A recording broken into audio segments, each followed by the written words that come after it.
All right, today we're going to tackle a classic physics problem. Now, on the surface, it looks pretty straightforward, but trust me, it hides a really cool insight into how acceleration actually works. And look, if you've ever gotten tangled up in pendulum problems, you're going to want to stick around for this one, because it really clarifies a core concept that trips up a lot of people. So, where does this problem come from? Well, it's from a legendary book in physics circles, i.e. Irodov's Problems in General Physics. If you've been through a physics or engineering program, you might have heard whispers about this book. It's notoriously tough, but man, when you crack one of its problems, you really feel like you get the physics on a deep level. Okay, so here's the beast itself, problem 1.86. It says we've got a pendulum swinging back and forth. And here's the kicker. The problem states that the magnitude of its acceleration is exactly the same at the very top of its swing, the extreme position, as it is at the very bottom. And our entire job is to figure out the angle of the swing based on just that one little piece of information. Okay, hold on. Right away, this should set off some alarm bells in your head, right? How in the world can the acceleration be the same in two totally different situations?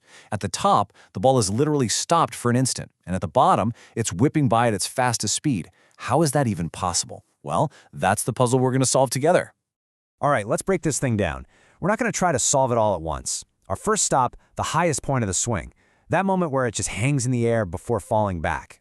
Look, for any mechanics problem like this, we need a solid game plan. So here's our method of attack, and we'll use it for both positions. First, we'll draw the forces. Second, we'll figure out what's going on with the velocity. And third, we'll use that info to find the acceleration. It's a simple, reliable recipe for success. Okay, let's put our method into action. Step 2 is actually the easiest here. What's the velocity?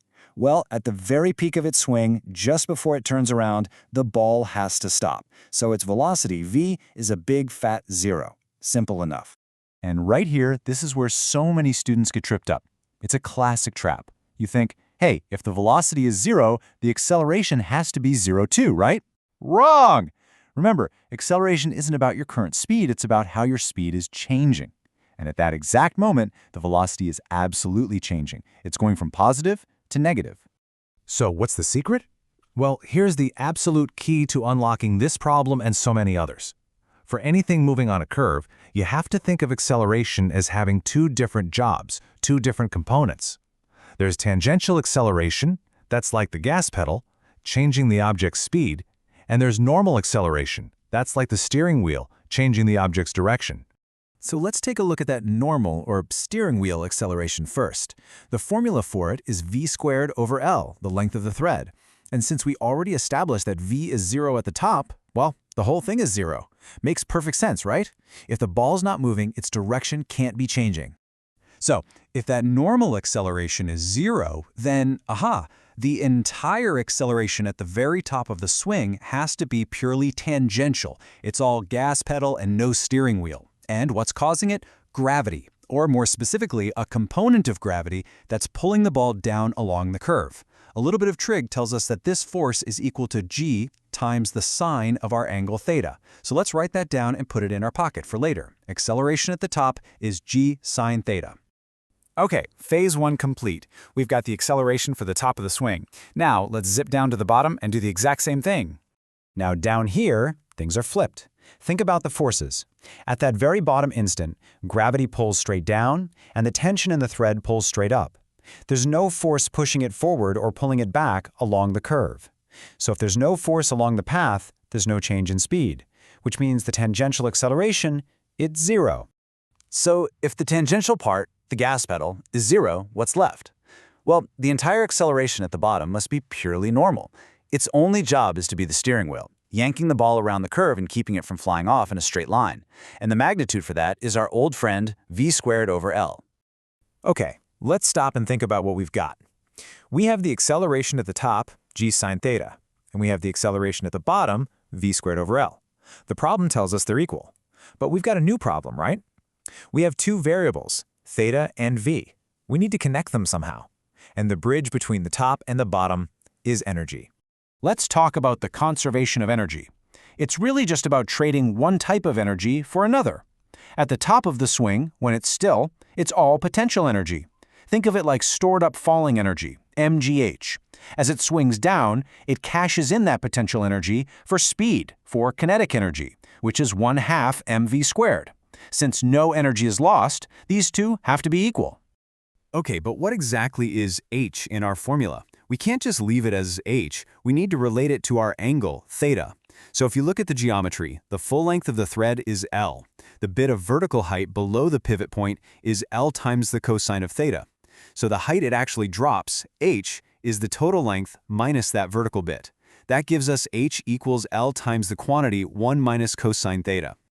All right, now we can plug this expression for h back into our energy equation. mgh equals 1/2 mv squared. And notice something really cool. The mass, m, is on both sides, so it just cancels out. It doesn't matter if it's a pebble or a bowling ball. We rearrange things a little bit, and we get this incredibly useful link.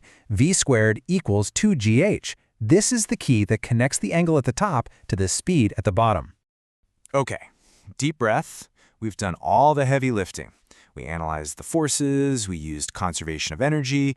All that's left is to put the pieces together and let the algebra do its work to find that angle. Let's go all the way back to the beginning. The whole reason we're here is because the problem told us one thing. The acceleration at the extreme position equals the acceleration at the lowest position. We found those were g sine theta and v squared over L. So let's set them equal to each other. And now for the magic moment. We're going to take that expression for v squared that we got from our energy work. Remember, v squared is equal to 2gh, and h was L times 1 minus cos theta, and we plug it right into this equation. And look what happens. The g on both sides cancels out, the l's cancel out, and we're left with this much cleaner equation that only has our angle theta in it. Beautiful. So how do we solve this? You could mess around with it for a while, but there's a really neat trick using something called half-angle identities. I won't bore you with the full proof, but when you apply them, a whole bunch of stuff cancels out, and the entire messy equation simplifies down to something super elegant. The tangent of theta over 2 equals 1/2. And from here, we are on the home stretch. We just need to ask our calculator, hey, what angle has a tangent of 0.5? We take that result, the arctan, we multiply it by 2, and voila, we get our final answer. The angle is approximately 53.1 degrees. That's it. That's the one special angle where this weird condition is met. And there you have it. We solved it. But honestly, the number 53.1 degrees isn't the most important part. What is important is the toolkit we just built to get there, because you can use these strategies on tons of other problems. So, what's in our toolkit? First off, remember how we broke the problem down? We took snapshots, the top, the bottom. Don't try to swallow the whole problem at once. Second, and this is huge, we split acceleration into its two parts, tangential and normal. If you're dealing with anything moving in a curve, you have to do this. Third, we used conservation of energy as a powerful shortcut to link the start and end points. And finally, just trust the process. This looked like a monster of a problem, but it was really just a few simple, logical steps strung together. You can do this. All right, before we wrap up, let me leave you with a little something to chew on. In this whole problem, we assumed the thread was perfectly massless. But what if it wasn't? What if the thread itself had some mass? What other concept, what new physical quantity would you have to pull out of your physics toolkit to solve that? It's a great question to take your understanding to the next level.